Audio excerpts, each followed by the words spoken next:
Hello, everyone, and welcome to episode number 65 of the Board Game Barrage podcast. 65 episodes. I can't think of any significance of that number. It's another bad number. Isn't that when you retire? Oh, yeah. Oh, You yeah, retire I at think 65. It's a very sort of, It keeps going up fruitful in year. America, Yeah, right. Yeah. but close. And that's fitting that we talk about retirement because Nice. we're going Nice to be talking transition. about games that are relaxing. So once you sort of ended your work life, you sort of come home from the end of a long metaphorical day at work. Waiting for the end to come. A while you slowly wait for like the cool embrace of death. That's right. You play a relaxing board game. And that's what we're going to be talking about this week. We're going to be talking about our favorite relaxing, chill-out board games. We play a lot of sort of dude-in-the-map games. We play a lot of fighty games. We play a lot of aggressive, interactive games. We're not going to be talking about any of those for this week. We're going to be talking about the games that calm us down, just mellow us out. Before we get there, as we always do, we're going to be talking about the games that we've been playing. I should probably introduce my hosts. Hello, everyone. Hey, guys. I am Neelan, your co-host, the Orange Tank, and with me, as always, are Mark and Kellen. This is Mark. Hello. This is Kellen. Hello. Good job. Now I'm that trying we've to done be that. chill. How did I do? Oh, that's right, good. you're Come Yeah, on, yeah, you yeah. guys. That's got it. And I can't guarantee there's not any dudes on a map on that list. Yeah, I'm but trying to figure out how you're going to work in Cthulhu Wars. yeah, it's going to make it, relaxing. it's, honorary. Very low energy. Archipelago, Yeah. the relaxing game. Yeah, before we get there, let's go into the games that we've been playing for this past week. Let's jump in with Mark. What have you been playing? Yes, I have been playing Heaven and Ale by Andres Schmidt and Michael Kiesling. So this is a sort of unique game, especially in the scoring, which I'll come on to in a second here. But what you're doing is you are going around a board, sort of one way a la Lignum and Francis Drake, where you can progress as far as you want around this board to pick up whatever resources are available. But once you have gone forward, you can't go back. So it's that, do I want to jump out and grab something at the risk of leaving a whole bunch of stuff behind? Or am I going to be slow, maybe not get exactly what I want, but pick up a bunch of stuff along the way? And what these resources are, as the ale part of Heaven and Ale sort of alludes to, are resources or things you need to brew beer. So you're picking up like hops and barley and water and all these things, and you're placing them on your board. And your board has a dark side and a light side. If you place these resources on the dark side, they are cheaper to place. So say the resources range anywhere from, I think, 1 to 6. And money is very tight in this game. And if you put it on your dark side, you pay 1 times that. So whatever it is. So if it costs 3, you pay 3 to place it on the dark side. Okay? So I mean, sorry. Yeah. This game, God and Beer, right, is the light side and the dark side referring to like Satan and God? No, I don't. No. But I like that interpretation of it. No, it's just, I don't know. It's the dark side makes money and the light side moves you up a track. So yeah, exactly right. That's Okay. Satan. Sorry. There is some morality Yeah, exactly. puzzle in there. So if you place resources on the dark side, it's cheaper to place on your board because you pay 1 times the cost. If you place them on the light side, it costs twice as much as the printed cost. So you're either placing on the dark side for 1 times or light side for twice. And then there are 5 or 6 of these locations on your boards. And once you surround them, they score. You have a track on your board that tracks the 5 resources. And you also have a brewmaster, which is an independent piece. When you surround one of these locations on your board, these locations trigger. If the locations are on the dark side, you get money. If the locations are on the light side, you move up the track. So if you have a 2-point value water piece on your dark side, you're going to get $2. And again, money's very tight. So that's very valuable in this game. If you trigger on the left side with the light side, that 2 value water piece, your water token is going to go up 2 on the board. You can pick up other pieces that fire off in different ways and combo. But the interesting thing is, at the end of this game, which moves pretty quickly, you're going, I think, 3 or 4 times around this rondel board. And again, it's very easy to rush this game because you can elect to go as far as you want around the board. But at the end of it, you're going to base your scoring on how far your brewmaster came up. So again, there's 6 trackers. 5 of them are tracking your ingredients, and one of them is this brewmaster. So as far as the brewmaster gets up on the board at the end of the game, it's going to have a ratio. So if you get them all the way to the end, your ratio is like 2 to 1. And if you just barely move them up, the ratio is something like 6 or 7 to 1. And what you're doing is you have to, at that point, get all your ingredients together. Okay, that's going to indicate your score. And that ratio means that For every one, you're going to advance your farthest back resource. You're going to move the resource most in front that many the other way. So if it's 7-1 and say I have the least water is my least resource, I can move the water tracker up 1 at the cost of, if say hops are my highest one, I have to move my hops back 7. Interesting. So you're trying to keep your resources tightly bound as well as moving your brewmaster up to get that conversion rate low. You're just like sort of tightening the resources, and wherever they all wind up, that's the main part of your scoring. You're also picking up scoring tiles along the way, and there's other ways to get points, but that's the main thing. The main interesting thing about this game is this really tight punishing. If you're not keeping an eye on all the ingredients, you're really going to get hurt if one of them is trailing. And because the resources and the money is really tight, the chances that you're going to be able to keep an eye on and move up all your resources is tough. I played this with somebody else it was the first time playing it as well, and somebody who had played it before, and the person who played it before destroyed us. And it feels like a game that really rewards knowing the game and realizing the strategy and the importance of keeping like your resources together. I think the score was like 56 to like 2-1. It was like, it was just like the spread was crazy, but I really liked how interesting that conversion thing was. I never seen scoring. So it's like if one of your resources is chastity, right? Right. Heaven and ale. Yeah. And you're having to choose between increasing your ability to turn in your best resource for your worst resource, or just getting chastity, and like trying to figure out the calculation between those things. Is that right? Well, I thought the chastity thing was a joke, but now I don't know what you're talking about. Well, okay. If chastity were a resource, the game Heaven and Ale. I see. Okay, got it. For Because- beer Automatically must be. Yes. because it obviously is. Yes. Then you're making decisions between, should I just get more of what I already really have a ton of? Right. Should I increase my conversion ratio, or should I just get what I'm really bad at? Right, exactly. That's exactly And right. that's the puzzle of like, which one is going to help me the most? That's exactly it. But also, say all those options are in front of you, you're wondering, do I have time to pick them each up? First of all, do I have the money to pick them all up on the board? But second of all, like, I can tell that Nealon also is in it for chastity, as I've said about Nealon a lot. Always. So he may jump ahead of me to grab that. So, like, should I just get that now, and maybe I'm leaving something else behind me, but I definitely want to get it. So it's that. Never leave your chastity behind you. Right, that's right. I've been trying to tell this guy that. Will Kellen like this game? Good question. Ooh, dramatic pause. Yeah. Mm-hmm. I want to try it. I'm going to say that you will like it more than most Euros, I think. I don't think you'll love it, but I think you'll like it more than most. The theme is killing me. How so? God and beer? Yeah. What is that? Well, this is worse than Biblio. Well, no, this is They're like monks yeah, brewing, monks right? brewed. Once again, that does not make sense. What are they brewing the beer for? Oh, no. Sacrament? No, monasteries like had breweries all the time. Traditionally. Yeah. Do you even know God? Well, there's no one's going to top that. So that is Heaven and Ale. Okay, I'm going to be talking about Men at Work, which is a game that all of us played a little while ago. This is a dexterity stacking game. It's pretty adorable. It's bright and colorful. The game is comprised of just wooden blocks in various colors and these adorable little wooden workers all wearing safety helmets. The way Men at Work works is that you draw a card, and the card will tell you whether you're placing a girder, which is one of these sort of brightly colored beams, or a worker.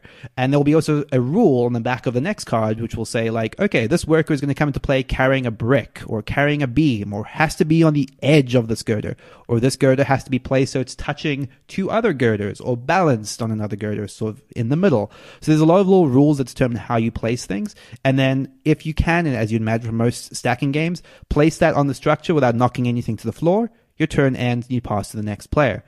What makes this interesting is about a third of the way through the game, the boss card comes out, and from that point on, anyone who places the piece that is now the highest part of that structure then gets an award. If you get to 3 awards, you win. So you're incentivized to sort of build higher and higher. Your structure gets more and more sort of teetering, and the rules sort of limit your placement a fair bit. There's this other fun little twist which I love, which is if you knock anything to the ground, then the next player takes a little starting hook, which is the little cardboard hook that they have to use to clean up the construction site. And if they knock anything down while they're cleaning up, their turn ends too. Everyone starts the game with 3 safety certificates, and if they lose all of the safety certificates by sort of causing a worksite accident, then they're out of the game. And that's basically the gist of it. You keep going until either someone wins or everyone's been eliminated, except one player. Well, fired. Yeah, fired from the worksite. As you can imagine, this is a game very much in the vein of something like a Jenga, where you're sort of just getting more and more daring with your placement, and you're sort of always hovering on the brink of destruction of the entire site. It leads to like really fun big moments. There was something that happened in the last game where I don't even know how I did this, where I managed to destroy the entire work site in a single move. Hilarious. It was incredible. Like, this thing had sort of been sort of precariously built up to this point, but it was holding. Yeah, I didn't think it was like on its No, like, I last didn't think leg. it was either. Yeah. But like, I just touched it somewhere in the wrong way, and the whole thing disintegrated. It just crumbled. We had to check the rules because we thought that he should lose all of his safety certificates. It was really this total destruction. Yeah. It was the situation. Like, what do you do once the entire work site is gone, which was not covered in the rules? Like the boss was there, and she's like, "Oh, it's okay, Neelan. You can come back tomorrow. Right. You've destroyed everything." Exactly. All the workers are dead, but just take one safety certificate and come back in the morning. Yeah. This is really, really fun. I don't think it's my favorite dexterity game by a long way, but I had a good time playing it for sure. It's adorable. It's brightly colored. It looks really, really good on the table. Anytime I've seen people play it at conventions, it always just draws attention. It's really cool. What did you guys think about it? I liked it. I'd say it's far from my favorite dexterity game, but it's a fine build up a structure sort of games, like along the lines of like Junk Art. I was trying to figure out which of the two I preferred. This sort of like, I think the way this gamifies things, Junk Art is sort of a little more freeform in terms of how the game is done. Because there are like multiple games. Multiple like mini games, right? yeah. This feels like just one very finely curated design game. It goes pretty fast, so it's not offensive anyway. And it's fun. It's fun. Like, definitely have moments of everybody looking around and sort of rooting you on to try to put something on the very highest part, or like claiming a move is impossible and then you pull it off. So yeah, no, it's good. It's a fun game. It's challenging for me because of how deeply thematic Men at Work is for two reasons. It's deeply troubling, perhaps, to the state of the American psyche for two reasons. One is that the way in which you get eliminated from the game is screwing up at work 3 times, and then you're fired, and you have no job or no income. So that's sad. Stressful. And the second thing is that no one can get ahead in the game until the boss shows up, and then all you try to do is showboat from that point onward. Right. And so it's like, well, I'm going to just go a little further, which is exactly how corporate America is now. And so I was just struggling during the game with those feelings and thoughts that were sort of overwhelming me. And then, when you screwed up the whole structure and f***ed everything, that helped. That kind of brought me out of it. I think that Men at Work is totally good. I think that it's super helped by its art and production. And these meeples are like fully painted, like Men at Work. We have a picture of it up on our Instagram. That's just, it's adorable. It's just fun to look at. The box insert is incredible. Right. It's just pleasant. If you don't have a dexterity game, this is a great one to get. Probably wouldn't be my number one on top dexterity games ever. Right. And that's kind of where I would land it too. I think if you have another game of this type, you don't need to be rushing out to get this one. I couldn't think of a single thing that necessarily was bringing me that other games in the genre aren't. But sure, if you don't have one and you're looking for a dexterity game, I mean, this is a perfectly fine one to recommend. That is Men at Work. Wasn't Men at Work like an 80s Australian rock band? Yeah, they came from the Land Down Land Down Under, yeah. That's a good song. Or Men Chunder, right? Chunder? Yeah, there's like a weird word. Weird Storms, Thunder. I wasn't born yet. Oh. Gotcha.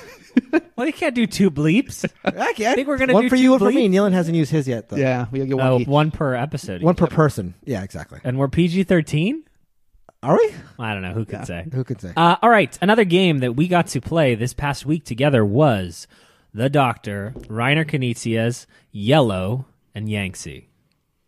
Yellow and Yangtze. I hope I said that right. I assume I said it right. You did. Yeah. Those are rivers in China. They are. In addition to that, it is a updated version of the Doctor's perhaps most well-received game, Tigris and Euphrates. Tigris and Euphrates is a quintessential, probably top 20 board games ever created by hobbyists would vote on. It's a very, very abstract but combat-forward adversarial tile-laying game with a very unique scoring mechanism, which is that you score the color that you have the least of.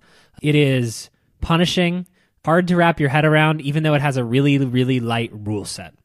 and that is played on a square grid. I just want to preface this by saying I am not a Tigris and Euphrates master. I'm not a Yellow and Yangtze master, so these is sort of a hot take. But Yellow and Yangtze is a modern update that attempts to streamline, not strip out, add some rules actually, and Eurify, in my words, in a similar way to Blue Lagoon and Through the Desert. This is played on a hexagonal board instead of a square board. There are special powers added to each of the different colors. The battles are a bit less state-changing, devastating, and the game feels more tactical overall, where you're just trying to score a couple points this turn. In Tigris and Euphrates, you can, halfway through the game, make a move that the pro at the table starts smiling about, and then 3 turns later, you realize you've ruined your entire civilization and you have no hope of winning. Yellow and Yangtze feels a lot more like you're still going to be able to eke out some points. You're still going to be getting some points going. Each turn, you have the ability to really affect what's happening on the board. Things are changing more frequently.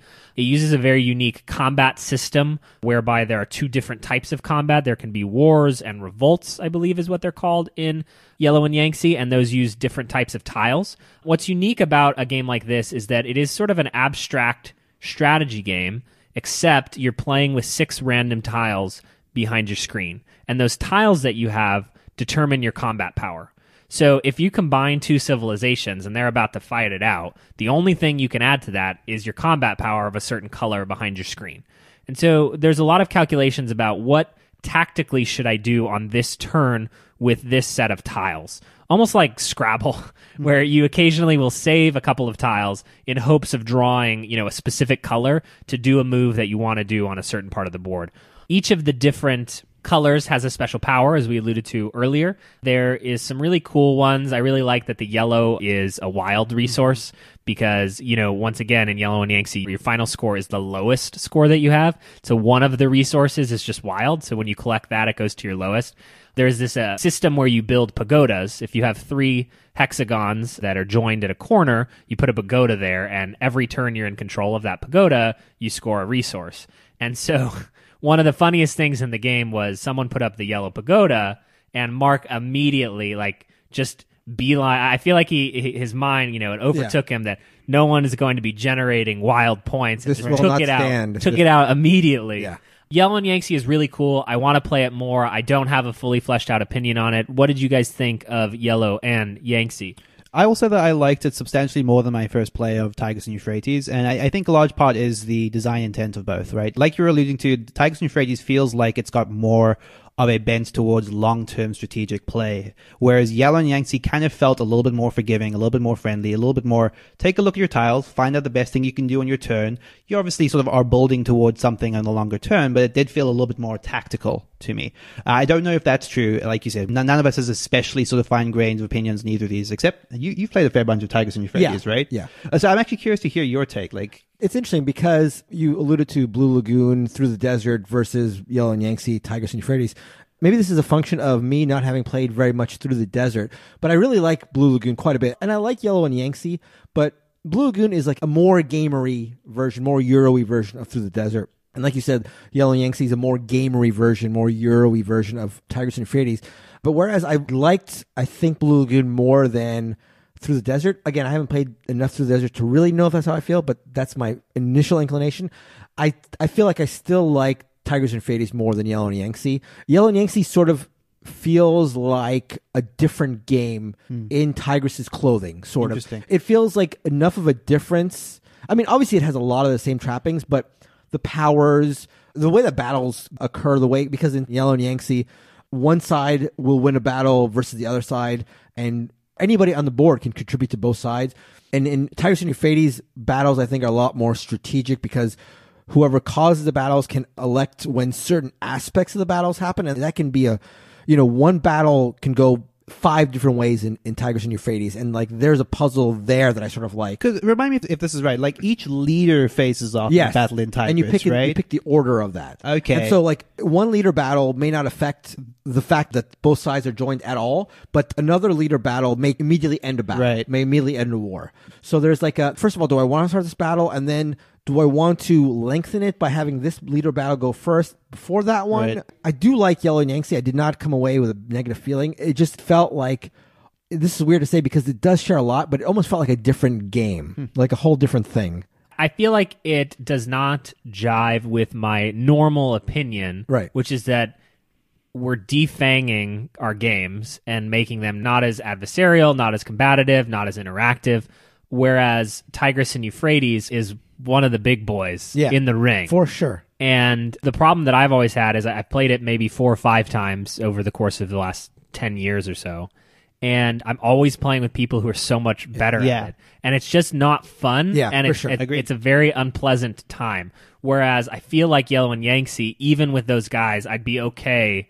I'd still be doing things and scoring points and feeling like I was doing stuff. So I think really the answer for me, and this is a hot take, but if you can handle Tigris and Euphrates, or if you have a group of people that want that abstract strategy, like Yellow and Yangtze did not feel like abstract strategy, and almost Tigris and Euphrates sometimes felt like chess to me. Yeah, for like sure. Absolutely. And I think what you're saying is this felt like a Euro game in the clothing of Tigris and Euphrates. Absolutely, you're right. Tigris and Euphrates is, when you think of like a game like it does feel like one of the closest board games to that chess feeling where like seasoned players will have a big advantage. I don't think in Tigris and Euphrates if you make one mistake you're necessarily done, but maybe against like very good players you are. But there is a lot of that tension, at least internally for me when I play it. Like I feel like there's a lot of times where if I make a mistake, it's going to hurt me at the very least. Right. And there are, because it's like such a titan in the board gaming world, there are a lot of people who are very familiar with it who are very, very good at it. So yeah, it's that sort of cost of entry in a way. Right, and that's exactly it. Because Tigris brings me in mind of a game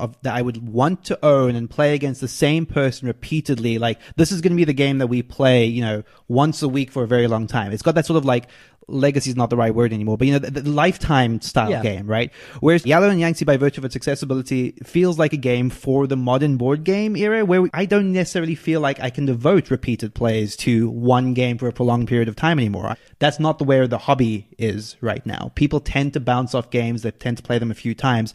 Yellow and Yangtze sort of very smartly feels like it's designed for now, and that it's a game that I enjoyed on that first play, which is not true of Tigris and Euphrates, and it's a game that I would want to come back to intermittently without feeling like I have to devote myself to it to enjoy it at all. Yeah. Which is the biggest problem I had with Tigris and Euphrates, and that's not to say that I couldn't enjoy it, but I haven't. Right. I didn't. Yellow and Yangtze almost immediately became a game that I almost felt compelled to buy. Like, I could see myself playing this not necessarily once a week, but repeatedly over a long period of time and enjoying coming back to it more. Yeah. I would have a hard time, though, recommending this to, like, if you're a huge uber fan of Tigris and Euphrates, which I know there are, you may be disappointed playing this. I can see that absolutely. 'Cause I think you're just going to end up comparing it and seeing the I mean, differences, unless you can go in saying this is a different game, like, just don't hold out that, like, I want the improved version of Tigris and Euphrates. Not that even that can even exist, to be honest. Those are our complicated thoughts on Yellow and Yangtze by the only true and living Dr. Reiner Knizia. So as we like to do at this point in the episode, we are going to read a review of the podcast. So these are reviews that have come to us on Apple Podcasts or on Facebook or in Stitcher. It's super helpful and super important for us if you guys review us. We really appreciate it. It does the podcast a lot of good. So please do that if you haven't already. Otherwise, tell a friend about the show. We'd really appreciate that too. So here we go. This review for this week comes from L.R. Haunt. He says, one of 2 board game podcasts worth listening to, but mysteriously doesn't mention the other. One of my favorite podcasts. I have a favorite tank. I'll never say who. What are they pitting? But did you notice, like, the first letter of all those sentences spelled green? No, they Oh, Wait, Weird. what? Why do they... It's like they want us to fight. Yeah. You know what I mean? They're Like, trying to put us against each the other. amount of aftercare you guys are making us go through. You really don't have to put that much work into making us fight. You We'll really do it just all have- on our own, yeah. Well, thank you so much, L.R. Haunt. And yes, we will keep reading your reviews as long as you keep sending them to us. The other thing that we always like to sort of mention at this point is our Discord channel. So please, if you want to sort of hang out and talk to us, we're in Discord pretty much all of the time. There's a pretty healthy, vibrant community there of people talking about board games pretty much nonstop. That's at boardgamebarrage.com/Discord. /. Specifically /. You don't want to know where you end up if you put the / in there. Let's move on to our feature for the episode. This is going to be a top 5 countdown of our favorite relaxing games. let's get straight into it with Mark, your number 5 game. Yeah, this was actually a really, really hard list for me to come up with because I tend to look for tension in games and like hard decision stuff. So finding a list of games that I find relaxing was tough. The way I sort of did this list before I just real quick preamble is I just went through my games sorted by rating and just went from like the highest rated game that I thought was a relaxed game to the lowest. And that's where this. Yeah, I did originates. pretty much the same thing. Okay. But when we say relaxing, right? Yeah. Let's unpack that. Yeah. So for me, at least, and you can react, the relaxing game would be I'm at a game night. It's either late and I don't want to do something heavy, or I've had a stressful week at work and I'd like to engage. I'd like to play something, but I don't need anything substantive, perhaps. Yeah, it doesn't necessarily mean to me that you're wanting to turn your brain off completely, but there's just sort of a certain low-key vibe. Yeah, for me, it came down to, I think, 2 things. One is like a lack of direct confrontation or confrontation at all, really. And 2, not a lot of like stressful moments / decisions. Obviously, you need decisions for a game, but like just the stressful part of it was sort of like tampered down. I think that barrier of entry, right, is going to be different for every person. Yeah. Because if a game has no meaningful decisions and no tension, right, is it a game? Yeah, Are you game, having fun? yeah, And right. so where you fit into that, I think, will be different for each of us. But like these games have to be good games, right? Sure. So that's an interesting distinction. So my number 5 is a game from a couple of years ago, Lanterns. This is a game that takes place in Japan. I forget, it's like the Lantern Festival is the idea. It's a tile laying game. It's all very pretty. There's a lot of different colors. And all you're doing is you are trying to place tiles that match colors. So if there's a blue side exposed, you put your blue tile there and you get a blue point, basically. There's also like a recipe matching component, like a sort of a contract thing where you're trying to get a point of each color, or you're trying to get 3 pairs. I forget how the scoring works exactly, but basically what you're doing is matching colors to get that color point and then meeting requirements to score victory points. That's all there is to it. There's a race to get the higher victory points, but the colors, the fact that it's like a lantern festival, the theme of it, it just makes for a sort of relaxing, not stressful. You've got a small hand of tile, so there's not much agonizing over which one do I place. So yeah, nice game to sort of relax and lay some tiles. And at the end, you have a nice, pretty board with a bunch of, again, vibrant tiles. Are you colors. Are you a weeboo, Mark? I don't think I know what that is, but I think you are one. Whoa. From my understanding. But so yes, that is Lanterns, my number 5. My number 5 game is Bärenpark.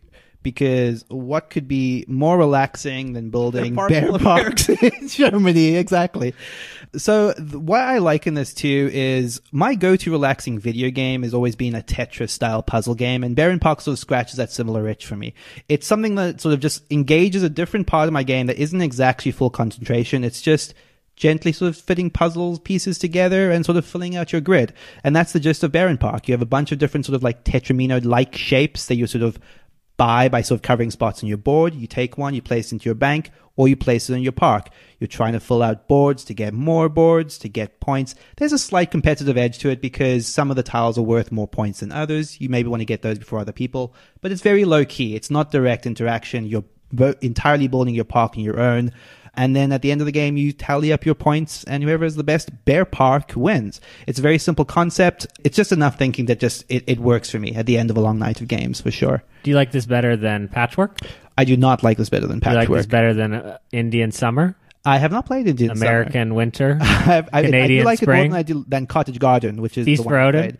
I played. Feast for Odin I would not call a relaxing game. My goal was actually to try to come up with a list that he'd say yes, yes, and then sneak in Feast for Odin, and he'd just say yes. Yeah. But you screwed up with I'm so Patchwork, sorry. so it kind of killed my buzz. That is going to be my number 5 game, Bärenpark. My number 5 most relaxing game of all time. No, that's a different. Okay. Relaxing game is Illusion. Illusion is a card game that I have spoken about quite a bit. It was a discovery at Gen Con last year from the same mind that brought you The Mind, which is an award-winning party game. Just wanted to get that out there for all you listeners.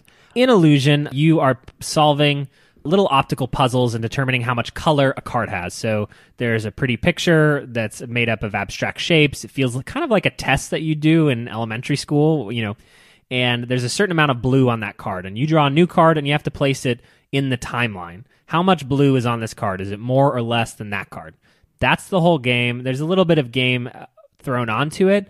But if you're looking for a puzzle, if you're looking to sit down with even non-gamers and just chill out, drink a cup of coffee, I've used this with complete non-gamers who probably wouldn't even play a board game if I paid them. I've used this with clients. I've used this in very numerous ways that you wouldn't expect because it's almost doesn't feel like a traditional board game, and it's relaxing in that way. It's very good to travel with. That is Illusion, a very small box card game. I think everyone should honestly own this. Just fits in so well with this category. My number 4 is another party game. This is a classic, at least in my opinion. This is Dixit. So Dixit is... Is this the version that you play online? The digital version? Or the real version? They're both. Oh, really? All-encompassing. They're both relaxing. I'm very relaxed when I play the online version. So in Dixit, there are a bunch of cards that have strange artwork. You can't sort of pin it down to any one piece in the artistry. Everything is sort of like weird and dreamy. And your goal is to say something. It can be a line from a song. It could be a word. It could be a sentence. It could be whatever you want in a way that multiple people at the table guess that you're speaking about your card, but in a way that not everyone guesses it. So you're trying to put a clue out there that's sort of vague or an inside joke or something where just a few people at the table will guess it. So what you do is you say that line from the song or you say the movie title, whatever it is that you think will have some people pick your card, and then everybody else at the table picks a card from their hand that they think that they can steal some votes with. And then you put them all together, shuffle them up, and lay them out, and you hope that your card gets some votes, but not all of them and not none of them. So you're not trying to be too obscure or too straightforward. I think if it makes for, a night of sort of laughs where you can come up with things that are clever, and it's gamery enough that, Kellen will accuse me of being a tryhard, but I do like to try to win this game. But you can teach it to anybody. It doesn't take very long for people to sort of get it.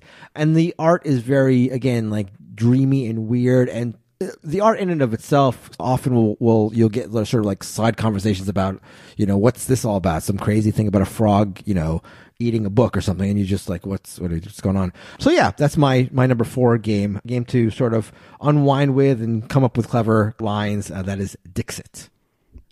My number 4 game is a game that in 8 years of playing it, I don't think I've ever once actually played it as a game. That is Telestrations.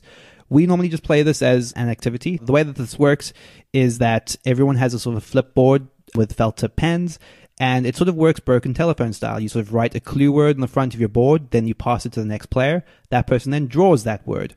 You pass it to the next player. That person has to guess what the drawing they drew is, and then you keep going around like that, alternating drawing and guessing the word. Like I said, we don't ever play this for points. It's just a very funny, chill way. You take as long as you need to, well, hopefully not too long, to sort of draw your drawing. You laugh what the person next to you is given. You get to the end of the game and you just look back through how horribly wrong everyone's chain has gone. And it's just a fun laugh right this time. There's no competition. You're sort of interacting with the people next to you in a way that's always very funny. Yeah, it's a really, really fun way to spend a relative short, chill amount of time. That end of game reveal where you go through each of the flip books and go through like the evolution of the art is hilarious. Right. Always great. And this is a game that I've been playing sort of as long as I've been in the hobby. I sort of very egregiously left it off of my top 50 for reasons that I cannot say. Try hard. No, I just slipped my mind. It should have been there. That is Telestrations. I actually did not include this on my list because it's too funny. Okay. And not that humor is not relaxing, but honestly, the most dying of laughter moments in all of board gaming happen in Telestrations. And something about that is like a little less relaxing. The reveal, there's like a little bit of tension and like excitement around that. This is such a great choice, but I was waffling in my mind. Is that much humor actually relaxing? That's if you go to a comedy film and it's just you just like being engaged the entire time, I actually feel like spent at the end of it. It's like so good, but no, I can see that. That's an interesting argument. But that is Telestrations. My number 4 most relaxing game is Crokinole. Crokinole is the perhaps most, it might be the highest rated dexterity game on the Geek. But in Crokinole, it is a circular board made of wood, traditionally, and you're flicking discs trying to get them into the center of the table. This is akin to shuffleboard. This is akin to kind of like bowling, to be honest. So if you think of bowling as a relaxing, fun time, something that you can have at home and play like that is Crokinole. It can get very competitive, certainly, but one of the things that alleviates that is there's 4-player free-for-all mode, which is just stupid because the game's not really designed for that, but it's fun and light and airy. And then the traditional 2v2 mode, I always find having a partner alleviates some of the tension. Because if you screw up, you can just blame your partner. We know all about that. If the whole game is down to your skill and your one flick could mean you win or you lose, obviously there's some stress involved there. But if you're just passing the time, hanging out with your mates, not mates. Oh, way to pander to our new British fans, Kellen. I hope I have a fan in Britain. At least one. Let us know. We need some Cal and Allen fans. That is Crokinole, my number 4. I cannot get on board with you on this one. Have you played it? Yeah. I played it once. Yeah, I know, but like it's high tension to me. A sport, like anything that's like approaching a sport to me. I'm not saying it's I like playing it a lot. I really like playing it, but like for me, it's like sport equals it triggers competition something in your brain. But it's like when you're at the pub, with your mates, nice. and you're playing shuffleboard, right? Like drinking tea and crumpets. Eating crumpets. Drinking a Guinness, right? Nice. Keep going. If you're hyper focused on winning that game of shuffleboard, you'd be. I am hyper focused. You'd be a tryhard. But no. You just hang out. Like, do you see the get the beer, set it around? And how that's more of a communal activity. I get it. Kind of like a game of pool. Yeah. But the thing is, you're saying all these things that for me trigger competitiveness, like pool, shuffleboard, bowling, like all these things. Like I go there, I just want to win them. So maybe that's just me. But no, it's a great game, obviously, and I get where you're coming from. But for me, doesn't work. Sorry, well, I didn't say anything. Doesn't make my list. I see your disappointment. You wanted to please me so much, and you've broken my heart. And it's all I've ever wanted. So my number 3 is not Indian summer or American backyard. It is Canadian spring. Not Canadian spring. You're close. English lawn. You're almost there. English. Back to England. Cottage Garden. This is my favorite of the. Well, no, it's actually not my favorite. If you consider Feast for Odin one of Uwe's Tetris style games, that would exceed this one. But of his more relaxed, not confrontational games, this is my favorite. Again, you're building a garden, so the theme lends itself to a relaxing pace or relaxing feel. You've got little cat tiles that are the wild tiles that you can place on your board. It's like Tetris. It's again that solitaire puzzle. There is a little bit of competition about getting certain tiles, but there's not much in your control as to which tiles are going to be available when it comes back around to you. If other players are going to take tiles, they're going to take tiles. You can sort of plan ahead and hope something winds up being available, but it may be out of your control. And again, it's just everything else lends itself to a sort of solitaire puzzle. You're looking at your own board and you're building a garden. So relaxing for me. That's my number 3, Cottage Garden. Have you made a Bärenpark before? I have not made a Bärenpark. I've never go through all the tile laying games again. Bärenparked. No. I think the listeners would like to know whether he likes Cottage Garden or your poor selection of Bärenpark. That's fair. I actually really like Bärenpark, and I've not tried Cottage Garden, so I wanted the head-to-head. I think you might like Cottage Garden, actually, because the way the scoring works is a little gamey and a little fun way as well. Yeah. Cool. Okay, something Mark mentioned earlier in the episode, which is something that I was thinking about a lot, which is games that sort of don't have very high interaction. I sort of was thinking about games that are sort of quite multiplayer solitaire, and 2 games came onto my list, one of which I already mentioned, but the other one is Karuba, which is almost pure multiplayer solitaire. There is nothing you can do that will really adversely affect another player. There are tiles that you're sort of competing for, but again, it's very, very minimal. The way this works is that it sort of works bingo style, in that someone sort of reveals a tile and everyone has to place that tile simultaneously. But you're sort of building routes to sort of get your explorers towards these temples. It has sort of a puzzle tiling component to it, but because nothing that anyone is doing is actually affecting your board, it's just this little puzzle. Like you were mentioning about Cottage Garden, like I said about Bärenpark, I love these sort of games where you just you get engrossed into your own little board, don't think too hard about what other people are doing, build your little routes towards your temples and move your explorers. I love Karuba. It barely made it just off the tail end of my top 50 list, and it's a fantastic game. I want to play it almost every single time that we play games. It just feels like the perfect cap to an Yeah, evening to me I agree. in a lot of ways. Yeah. As long as you don't play with Dan, Right. because then you'll lose the race. That is Karuba. Your number 3. That was my number 3 game. My number 3 game, continuing the talk we had earlier about old people. What do old people do? Die. Wow. In the homes, Mark. In the home? When they're in the community Dying. homes. Dying? No, they play bingo. Okay. Ah. Yes. And they love it. So what do gamers do? They play gamer bingo. And that's called my number 3 game, Rise of Augustus. Another old person. He's long dead. In Rise of Augustus, you're playing bingo with some little special powers attached to it. Everybody is desperately hoping their tile gets drawn out of the bag. No one takes it too seriously because that's how you win the game, is by having your tiles be drawn out of the bag. There is just enough strategy to it where you feel like you have some control, but there's not enough control to this game to be too upset when you inevitably lose, unless you're Mark, who thinks it's a sport and wants to beat everyone at bingo. Rise of Augustus is a really cool one. I wish it got one expansion to just add just a little bit more to it. Yeah. It is more on the lightweight side, but you can play, I think, up to 6 or 7. I really like this one and think that this is a missed opportunity for more gameplay in this area. It's kind of unlike anything I've played, because it's let's take bingo and make it a modern board game, and that's underexplored. So that is Rise of Augustus. My number 2 is thematically between 2 cities. This is almost sort of like a party game. It's a game I think designed or best played with many people. And what you're doing is you are building cities with your partners to the left and right, and you are incentivized to build good cities on both sides. So it's not like you want to team up with one partner at the expense of letting the other one go, because your final score at the end of the game will be the lower of the 2 cities that you've built. So you want both of them to succeed. And it's a game that has a very simple rule set, but fosters a lot of communication. You draw 2 tiles and you talk to your partner right, say, hey, we can put this here. But then your partner to the left says, oh, we could use that one here. And you have to sort of like come up with some way to work with both your partners, and you're both looking to score the most points as possible. So both interactions are generally pretty positive.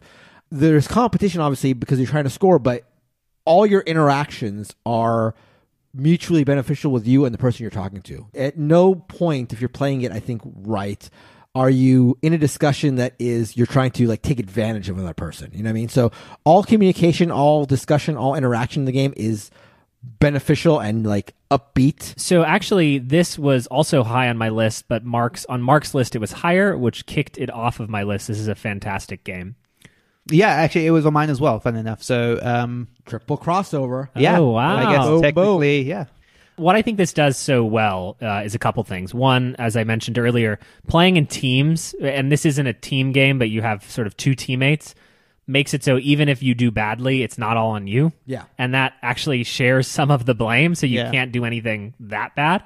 And then also, you're just drafting tiles based on what comes to you and then making the best of the 2 that you have. You know, you don't have 100 tiles that you're having to stress out about. You've got a small hand of tiles. You got to pick a few of them. And then, well, you have no choice. I have to put one here and put one there. Mm-hmm. So it's very low stress throughout. Just please do not go on and play Castles of Bad King Ludwig. Stay with Between Two Cities.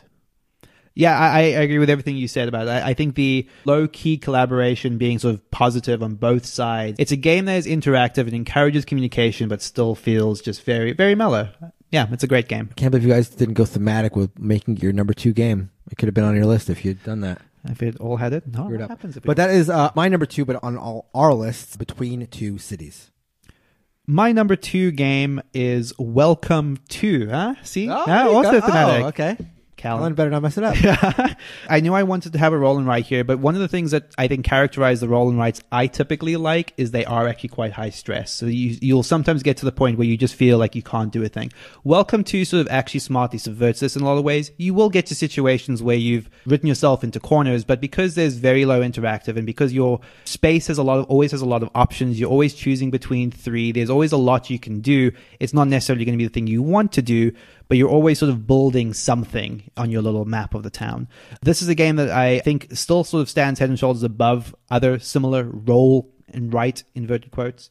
It's a game that it always just feels sort of non-interactive enough that you're doing your own thing, but you're sort of invested in what other people are doing. There's enough light competition there, but none of it feels sort of overly stressful.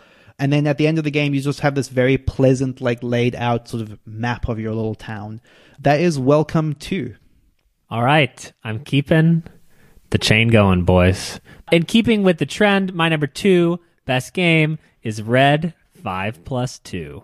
No, I did it backwards. Damn it.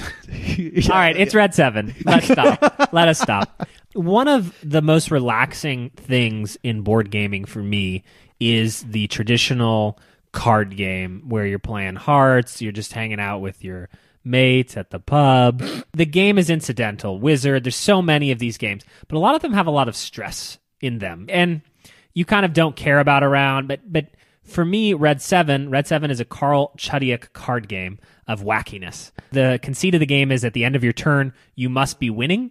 So there's a card pile in the center where rules are changing. So if you're currently winning the rule, that's great. Otherwise, you got to play a card to the center to change the rule of the game. And if you're not winning on the end of your turn, you're eliminated.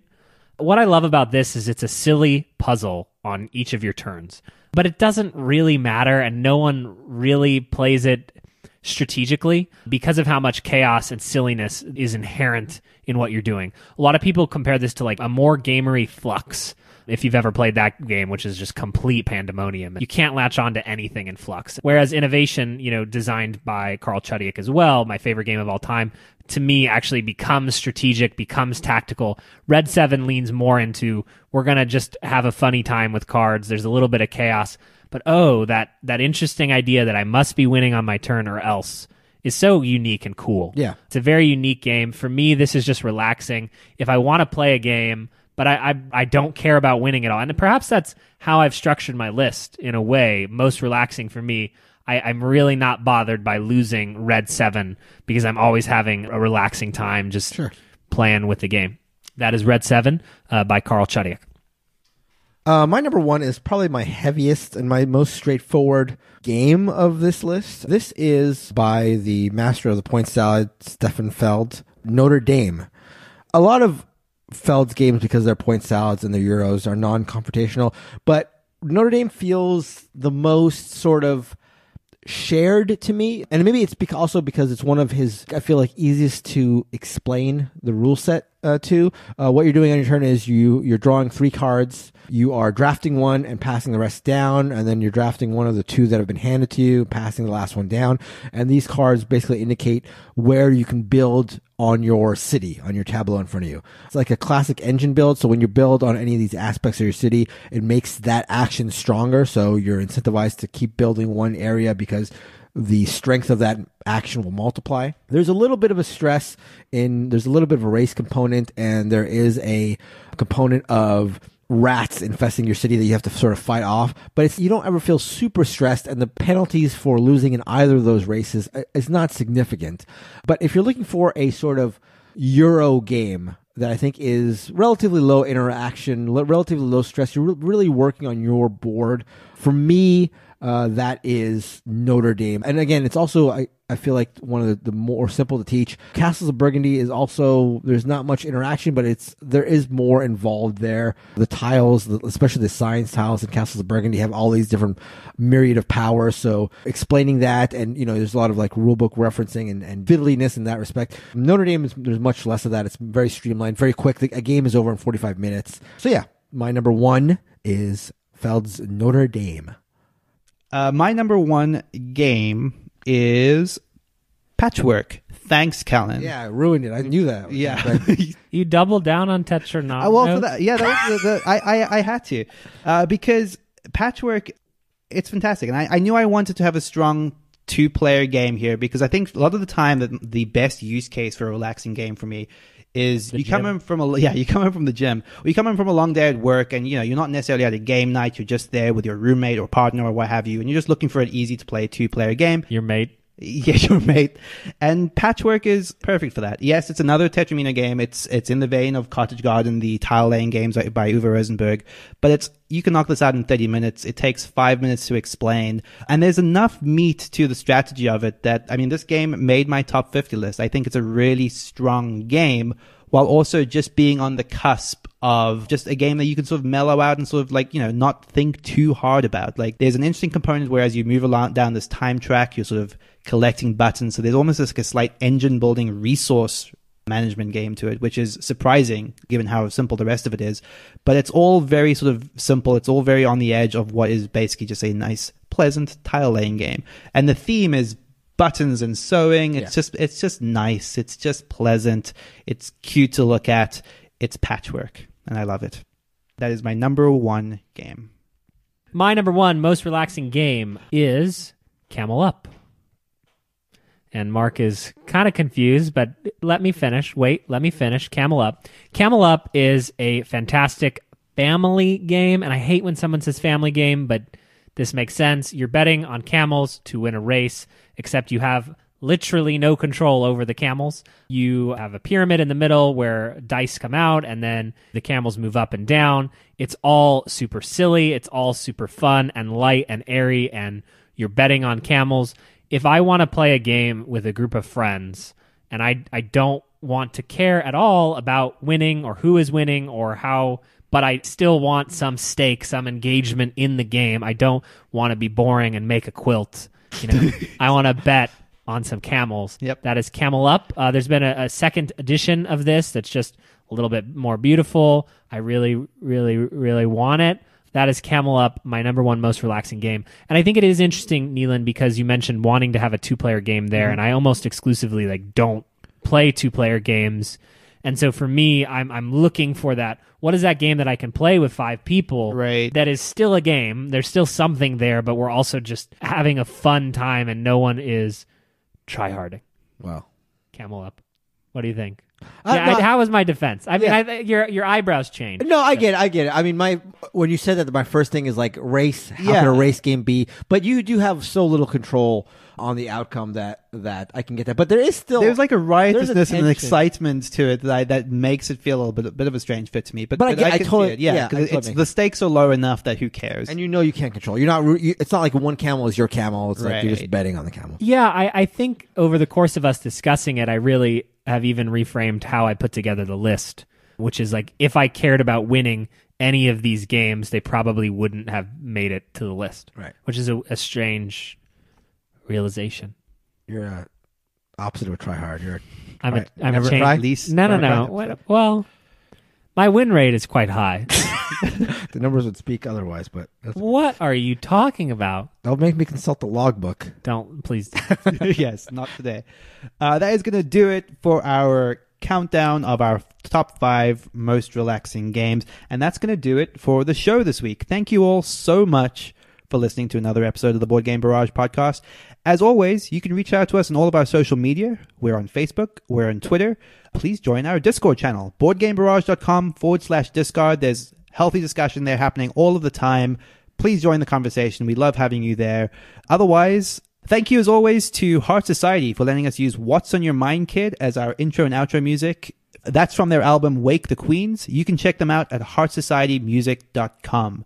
Thank you all so much for listening. Goodbye. So, wait a second, Neelan. So, Kellen got his bleeped word, and I got my bleeped word, but you need to have a bleeped word. So, you need to end this show on a rampage of cursing. Oh, no. True. Yeah.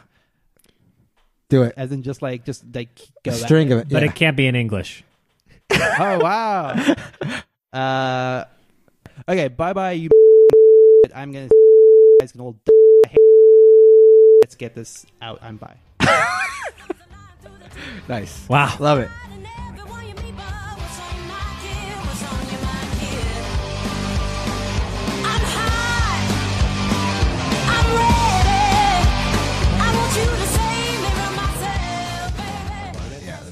Boom. Played Men at Work as well, I guess. Oh, you weren't even talking into the mic. Oh, yeah. No, Mike. I wasn't like I Did was you doing read my the book. Discord? I was doing my You were notes. doing your book Yep. during the podcast? I was taking notes Does during anyone know what that means? podcast. Yep, doing the books. I kind of want to like Photoshop this up just to see. Well, folks, Well, I'm sending you a selfie today. but we don't have No green- pants. The shirt. Perfect. Nice. Nice. Nice. Christina's already asleep, so no problems there. Yeah. All right, okay. I don't think my number 2 most relaxing game is red. 7. 2. 2. It's a sequel. 2 plus 5. One of Oh, okay.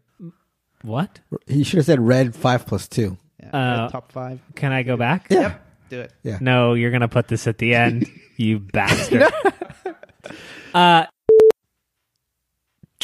Wow. Well, there's been too many jokes. The people are gonna revolt against us for the joke, so I will hold it. Wait, what was the joke? I don't know. I hadn't come up with it. You just knew you wanted to. I don't know.